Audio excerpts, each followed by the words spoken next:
Welcome to Village Church Online. My name is Jeremy. I'm senior pastor of Village Church, and I am so glad that you are joining us. Now, next week, we are going to be kicking into a new series for the Christmas season. It's called The Stories of Christmas, where every week we're going to look at a different person in the Christmas story. Mary, Herod, a shepherd, Jesus himself. And we're going to look at those stories and we're going to pull out dilemmas or big issues that they faced when confronted with the reality that Jesus had come to earth as a human being.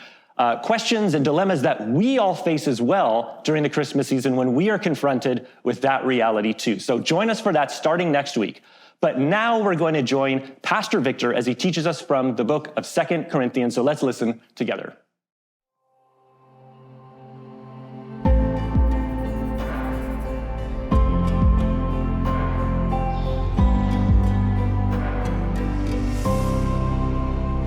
Well, good morning, Village Church. My name is Victor. If you don't know me, I'm the lead pastor here at the Surrey location. Great to be with you. A special welcome if you are new. Thanks, Tom. A special welcome if you're new. This is your first time being exposed to church. We are people of the book here. We love to open the book, this book, the Bible, and find the words of Jesus. We believe here that they actually transform and change us, not only corporately as a church, but individually, personally, that Jesus is found in these words. So we love to open this text with anticipation that we can hear from God each and every week. And if you are new, we actually have Bibles on your way in. If you missed that, then that's life. That was your window. And no, you can get one on the way out, but we also have it here for you because we're so kind. But let's open this thing up. We're going to go in verse 11. We're going to spend a lot of time probably in this first verse here. There's so much here. And this first word, therefore, is a common one. If you've been here long enough, you know what this means. It's kind of a link word in light of everything Paul just said, everything he articulated, explained, taught. Therefore, do this, believe this, think this, act this way. So what did Paul just say? Well, Pastor Fanu did an incredible job last week explaining that. Let's get to the nuts and bolts just quickly. That verse that I think summarizes that therefore in verse 9. It says, so whether we are at home or away, we make it our aim to please him. Talking about Jesus. For we must all appear before the judgment seat of Christ, so that each one may receive what is due for what he has done in body, whether good or evil. And about 10 years ago, I did my master's at Northwest Baptist Seminary. It was an incredible experience. If you actually have a full-time ministry kind of itch and you're thinking, man, I want to take that next step, I want to be equipped, be trained, we highly encourage going to seminary. We're so bought into this idea, actually, at Village Church, is that we offer something in-house called Immerse. We partnered with Northwest Baptist Seminary, and we offer 2 different master's degrees. One is a Master's of Divinity, it's a 3-year, and one is an MA, I think, Biblical Leadership, it's a 2-year. And it's completely in-house. We have 5 students currently across Canada, a bunch of our sites, doing this right now currently, being prepared, equipped to be incredible pastors for the future. But that wasn't really my experience. When I did it 10 years ago, I was cocky, arrogant, young, and I thought I can do a 2.5, almost 3-year program in about just over a year. And so I said goodbye to my wife, and I just said, I'm going to hide under a rock, and I'm going to get this thing done as fast as I can. I didn't have the big picture in mind. I did not pace myself. I didn't have the long game. I started strong, but we were in this dingy basement suite for the first couple years of our marriage. And I remember it just went south quick. Within a year in, I just had no rhythms, no balance, no healthy things in my life. There was moments where my wife would go off to work for the day and I'd be at the desk, grinding out a paper or researching whatever. And she'd come home and literally I'd be in the same spot at my desk, just she comes home and she's like, oh my goodness. I'm like, hey, baby. It was just not a great experience for us. I just didn't have the long game in mind when I committed to something that big. And I think not just seminary, but just us in life. I think this is what Paul's trying to hit in verse 9, that therefore statement. He's saying you got to have the big picture in mind in all this. You got to have the long game in mind to pace yourself. The reality is God will judge everything one day. And that frames our life differently. It naturally produces what they call the fear of the Lord in us. Everything then has weight. Your relationships have weight. Your choices you make every day have weight. Your marriage, how you do work, how you go about your business, how you manage your finances, all of those are weighty. They're not trivial things just about life onto you and how they serve you. They have an eternal impact. They're measurable. They're weighty in your life. That does something. It's a proper perspective on how you should run your life. And this word is a fairly loaded word, one we tend to shy away from, if we're honest. We like words like God's kindness, His love, His goodness, His mercy, His forgiveness. But the fear of the Lord, it feels like this awkward kind of puzzle piece that we don't know what to do with, and we just kind of move to the side. We got a good enough picture of God. I don't think we actually need it. It feels Old Testament, if we're honest. It feels like wrath of God, kind of Mount Sinai, the earth shaking, splitting open, people falling over under the fear of the Lord. But the New Testament, the Jesus thing, it's like He's a good shepherd. He hangs out with His sheep. He talks about the birds of the air and the lilies of the ground, and He draws children onto Him. Jesus seems to be much more low-key in the New Testament. But you look at texts like Ephesians 5:21, treat each other right in church out of fear of Christ. So much so in Revelation 1:17, John has this encounter with the resurrected Jesus. And this is his response: when I saw Him, I fell at His feet as though dead. That doesn't seem very low-key. That we see the expression of the fear of the Lord through the Old and New Testament. The expectation for all of us. And Paul doesn't only frame it as a driver for him, for the mission that Jesus has given him, but a critical component in his relationship with God, how he views God. A couple weeks ago, we saw a baptism video. There's about 60 people that got baptized down in the cold. There's no winter ocean water is freezing. I had 4 different thermal suits on, baptizing people. It's very village-esque to do that in the winter. And we had about 60 people getting baptized. It's incredible. I brought my kids. Kristen came with the kids, and we were right down the water. And my kids, being kids, it's the middle of fall, and they are in the water within seconds. I turn around, and they're like, oh, they're splashing around, and we're pulling them back. And then I look back again, they're literally, boots are full of water, mud in their hands. And I'm like, we're trying to have a baptism here. And I'm wrangling kids while someone's crying after they just got baptized.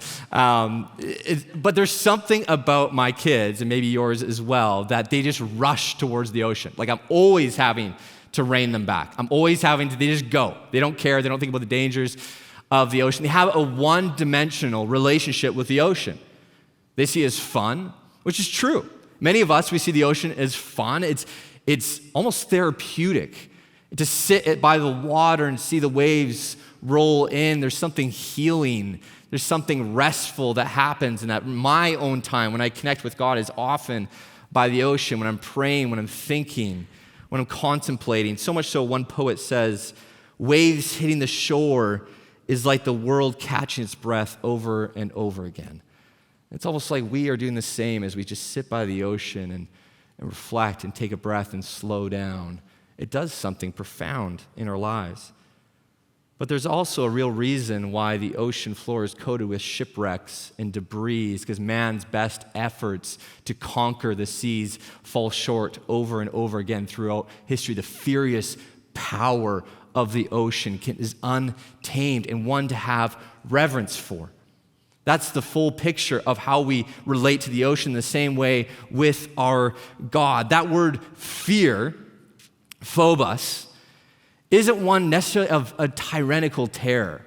It's not that we're always in a posture of ready to be smite, ready to be taken out, that we're constantly afraid of God. That's not really the point of that word. It's to have a deep reverence for the one that you're relating to.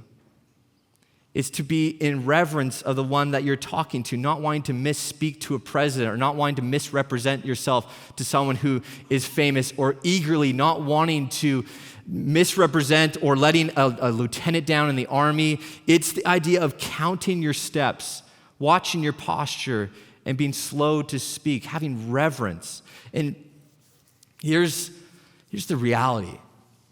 is over the years, I'm convinced personally and pastorally in my experiences that you will not be successful as a disciple of Jesus without the fear of the Lord intertwined into your being, without having a reverence for God. If you take out that puzzle piece and just throw it to the side, you don't have the full picture.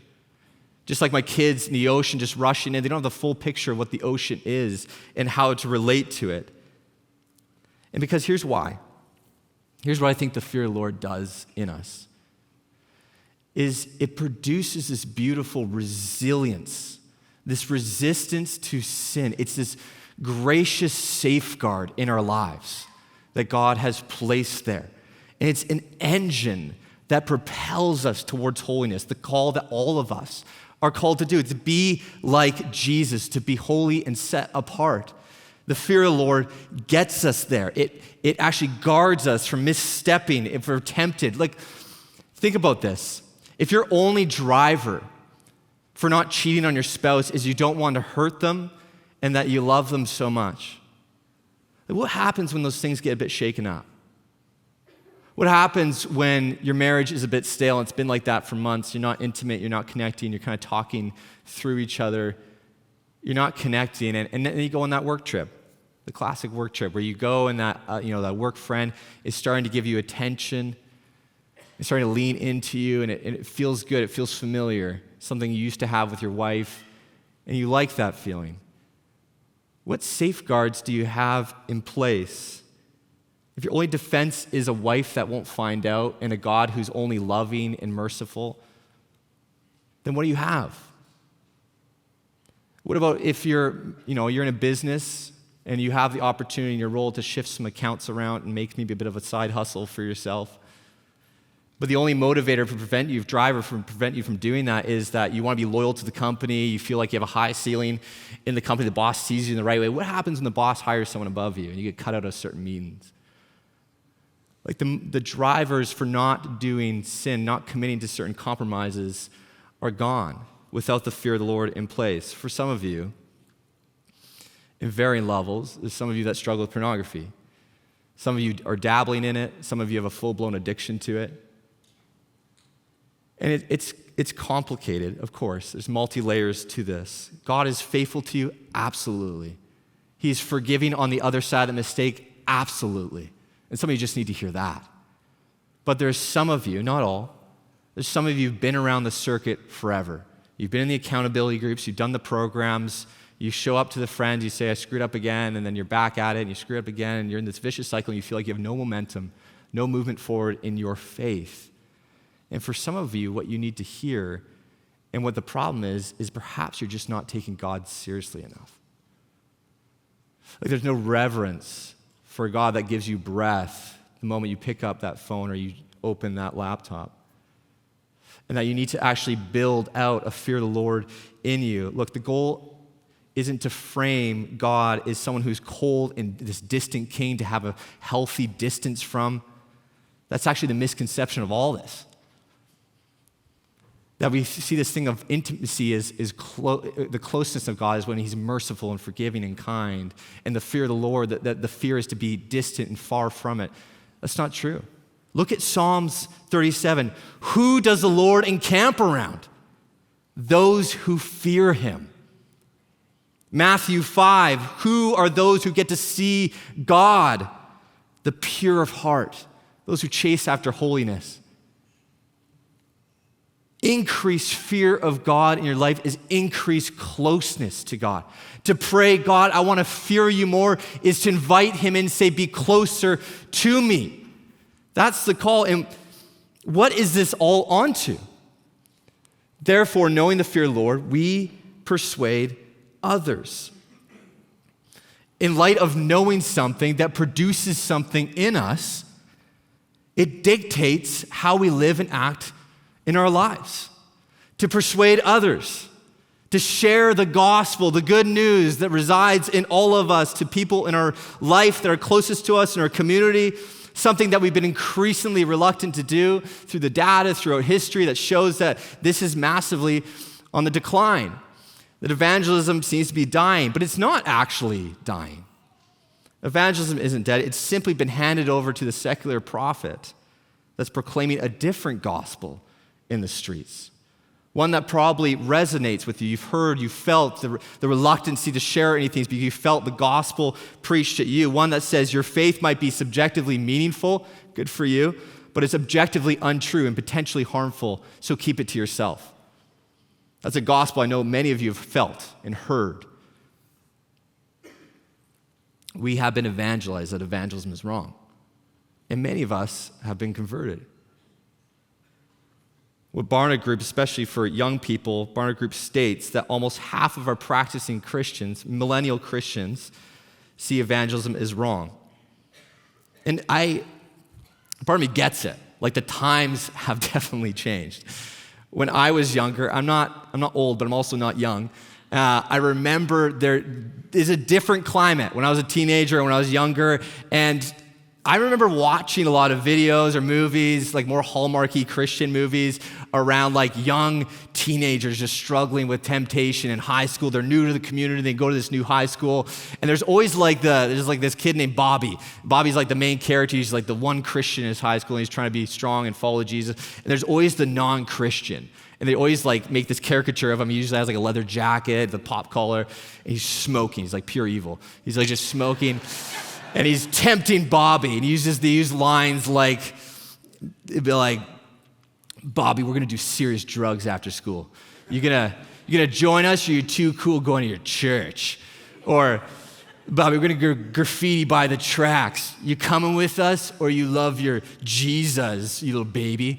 And Bobby's struggling. He's struggling with all the temptation of, man, I want to be cool and fit in, but I want to follow Jesus, and this is a real struggle, and we related to these videos. That was the challenge of evangelizing and being a disciple when I grew up, was just being uncool. It was Christianity in general was lame. It was morally good. We all agreed that, but it was just lame. Rebels were the cool one. But the times have drastically changed.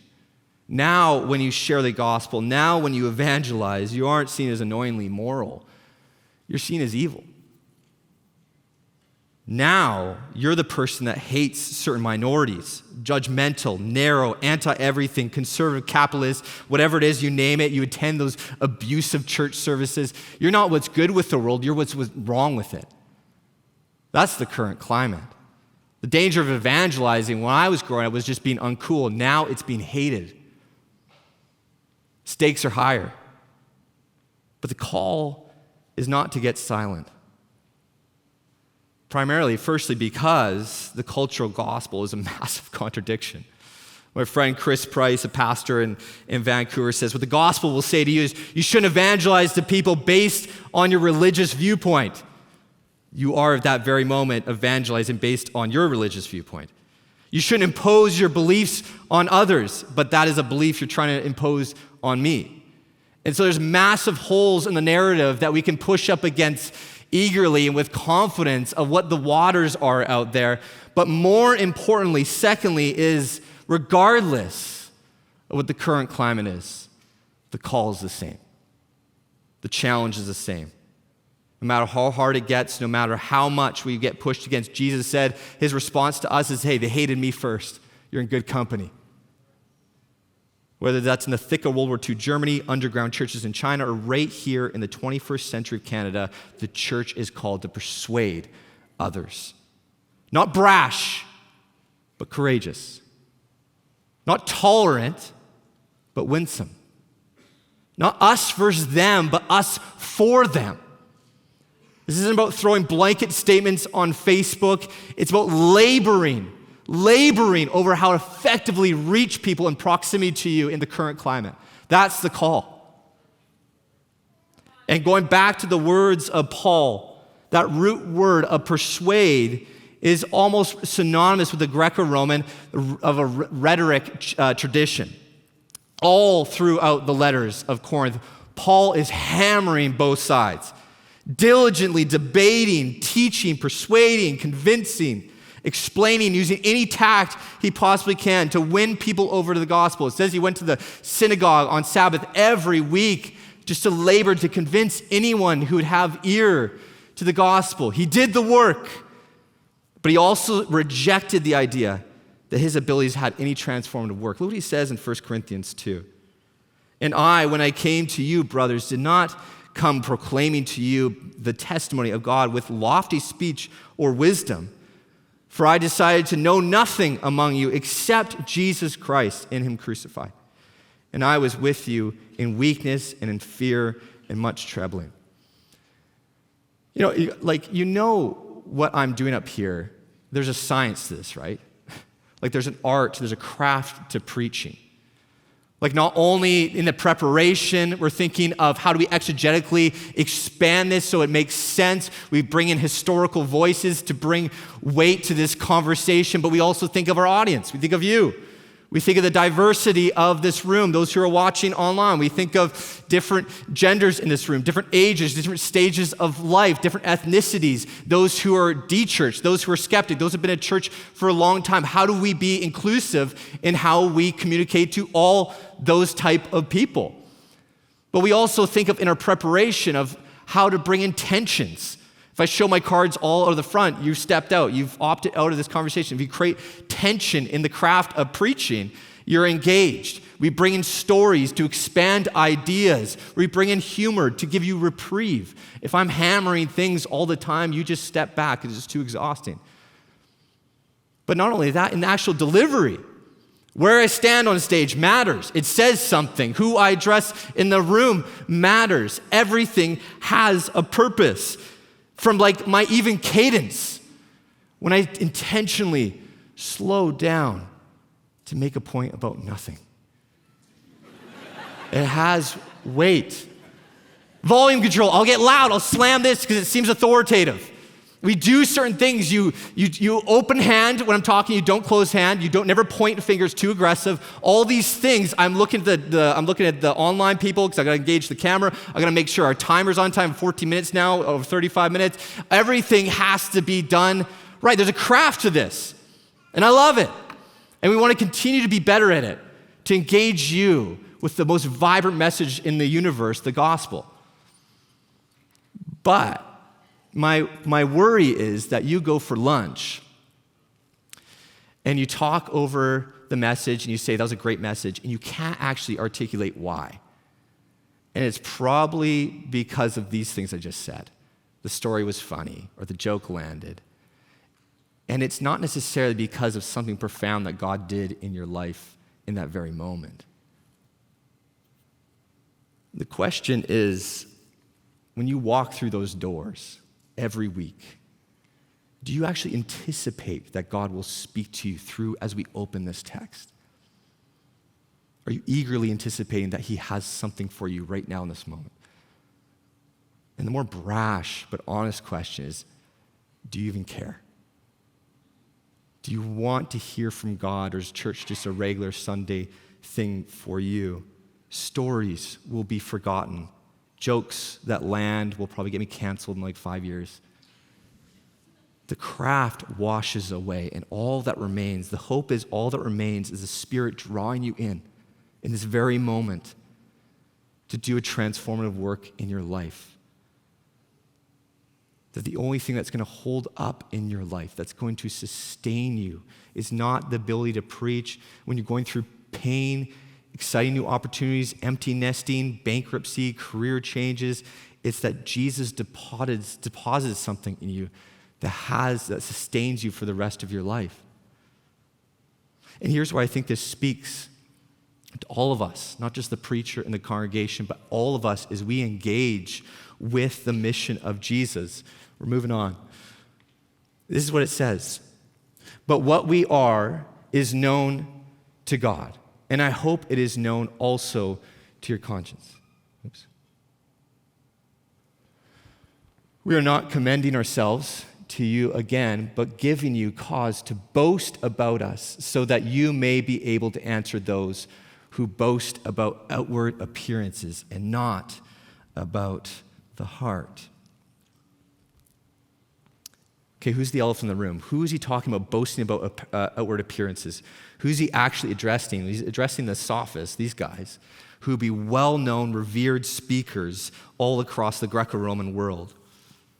These guys would be lavish in their reputation, in their clothing, in their appearances. They cared a lot about how people thought of them. They were excellent communicators. But they focused on their reputation, the exterior life, the outward appearances. How much does that relate to us?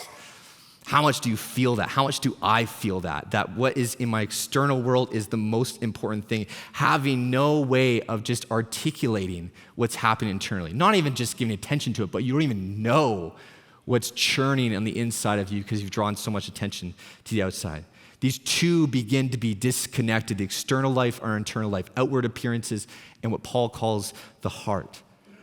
Some of you teenagers, you can't even look your parents in the eye because the things that you know you're supposed to be doing, you're a good kid, you're trying to make them happy, you're going to youth group, you show up at church, but the things that actually are turning inside of your heart, the things around your identity, doubts, purpose, all this stuff, you have no idea how to even bring that up to your parents.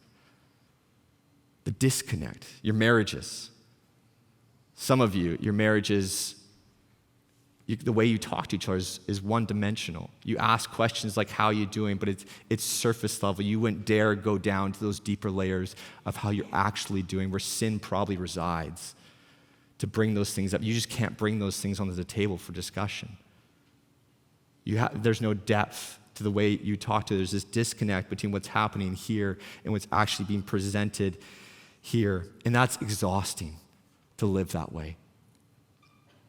And personally speaking, confession is the ultimate recalibrator of the internal and the external in your life. The things I've had to confess to my parents, to friends, to my wife is game-changing, absolute healing. As one author says, God who examines our souls, our hearts, with a jeweler's eye, knows the deepest parts of you. He can articulate what's going on here more than you can. And one of the best things you can do is bring it to light in confession. Verse 13 says, "For if we are beside ourselves, it is for God." He's talking about these spiritual experiences. "If we are in our right mind, it is for you, for the love of Christ controls us." Paul has had some trippy experiences, some visions all throughout Acts and some in 1 Corinthians. He says he speaks in tongues more than any other person. In chapter 14, 18, he's had some serious spiritual experiences that are really meaningful to him, that have actually really been a part of his identity and would probably actually impress the Corinthians and win them over. But he puts that on the back burner so that they won't see him and how impressive he is, but he'll see the love of Jesus in him. Why? What trumps Paul's need to be liked, celebrated, esteemed, leverage his experiences, guard his reputation, is a deep concern for love for other people. On the outside, they look the same, the sophist and Paul. But in the heart, the sophists are driven by self, their own reputation. Paul is driven by others and love for others. So much so, Paul says the love of Jesus controls him. Other translations, leaves him no choice, constrains him. As one author says, Christ's self-sacrificing love restrains Paul from self-seeking. The constraints Jesus' love provides us is the most freeing thing. There's this experiment done by American Society of Landscape Architects. So pretty much guys who build playgrounds. This experiment with a group of kids. And the first playground they let the kids play on, same group of kids, they had no boundaries, no fences, no nothing. It was just field all around, beautiful playground. And they noticed in this experiment, the kids stayed very close to the teacher. They didn't play independently, and they didn't explore all the areas of the playground. And they reported they didn't feel very safe in that environment. Exact same group of kids went to another playground that had fences and gates around it, and those kids explored every nook and cranny of the playground, stayed very independent from the teacher, and felt safe in their playtime. Paul was freed up to have a clear boundary of God's love and mission for his people, in which his whole self, internal and external, was moving towards. That he was integral, whole, genuine in his approach. There's immense freedom in that. For everything, your whole being to be lined up for one thing, the mission and love of Jesus. Comparatively, the sophists, who had no framework, which sounds freeing, but were imprisoned by applause, dressed lavishly to feel seen, respected, and liked, and communicated whatever was compelling to people. They were known for not having much virtue, to keep the attention on them at all costs. And what about you? The common thing, how many of our decisions in our day are driven by a need to be liked, respected, esteemed, accepted? And Paul's life, I think what he models here, forces us into a corner and asks us the question of, do you want to be known at the end of all of this, at your funeral? Do you want to be known as impressive, or a life that was loving? And obviously, you're probably all going to say loving because it feels like the right answer. But in order to do this, this has to die as a primary driver for our lives. But it can't. And either could it for Paul. We are slaves to our reputation, our image, our need to be better than others, imprisoned by applause, to serve self, unless this is true, because we have concluded this. We've been convinced of this, that one has died for all, therefore all have died. And he died for all, that those who live might no longer live for themselves, but for him who for their sake died and was raised. In short, what Paul is saying is Christ's death was the death of all. He paid the full price for your sin, that you may no longer live for yourself, but for him. That's the whole point of this, is death to self, to draw us to the cross as well, putting to death all our misguided longings, selfish pursuits, desires, sense of worth, reputation, value, of being driven by something and someone else. Controlled and compelled by the love of Christ. Someone in our church passed away recently. And I got to do the funeral last week. I remember showing up there, and I missed all the Bible college notes that they teach you to do, is to be, an unhurried presence, to kind of read the room, engage, serve the family as best you can. So I got there on time, and I'm meeting with the family at the side, and my mind is scattered. There's other things going on, and I probably missed some of those notes as a pastor.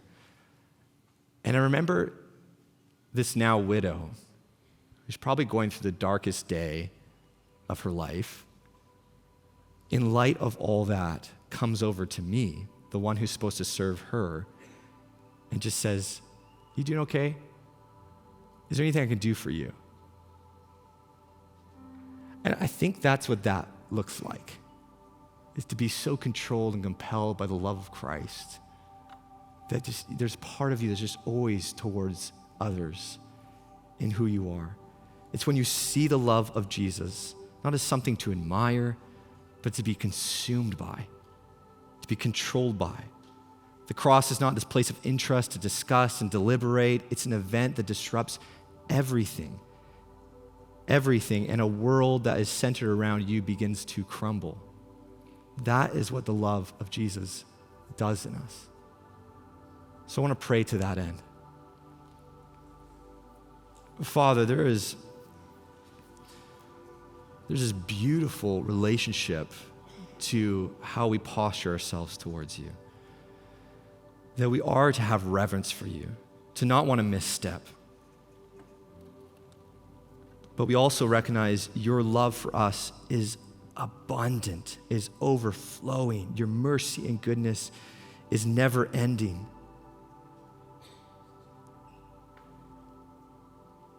So Lord, I pray that for those who need to have greater reverence for you would have a moment of understanding the God of the cosmos who gives every breath to all his creation, sustains all life, is the author of everything, the king over everything.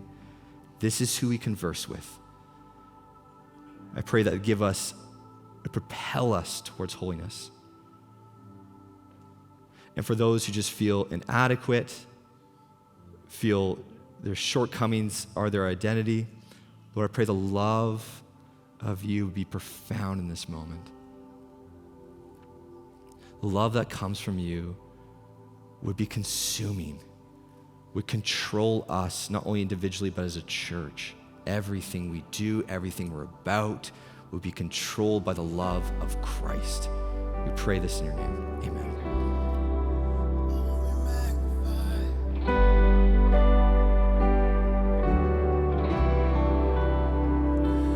We're creation suddenly articulate with 1,000 tongues to lift one cry.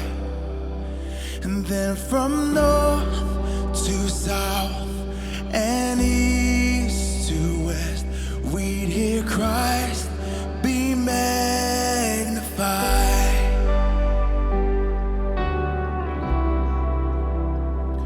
And we're the whole earth echoing his eminence. His name would burst from sea and sky, from rivers to the mountain tops. We'd hear Christ be magnified. Yeah. Oh, Christ be magnified. Let his praise arise. Christ be magnified in me. Oh, Christ be magnified from the altar of my life. Christ be magnified in me.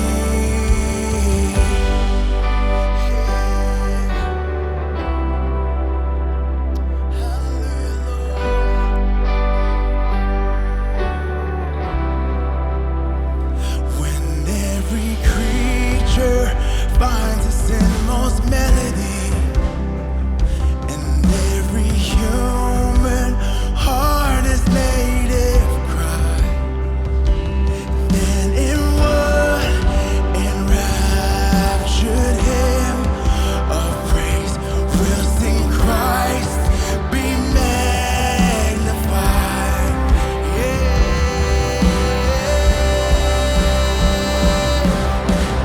Oh, Christ be magnified. Let his praise arise. Christ be magnified in me. Oh, Christ be magnified from the altar of my life. Christ be magnified in me. Oh, Christ be magnified. Let his praise arise. Christ be magnified in me. Oh, Christ be magnified from the altar of my life. Christ be magnified in me. Oh, yes, Lord, be magnified. All glory to your name. Hallelujah, Lord. Worship. Oh, we worship your name.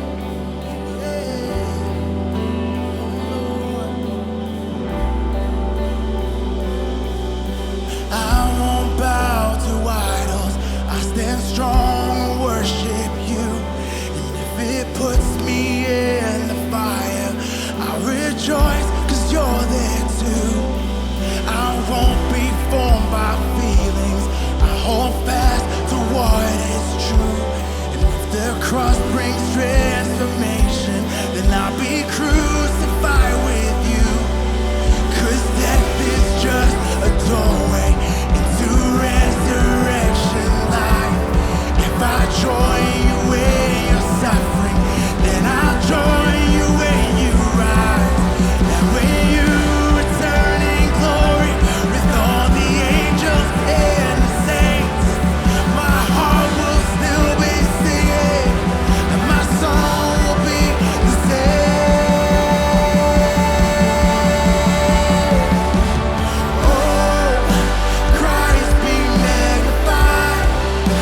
Let his praise arise. Christ be magnified in me. Oh, Christ be magnified from the altar of my life. Christ be magnified in me. Oh, Christ be magnified. Let his praise arise. Christ be magnified in me. Oh,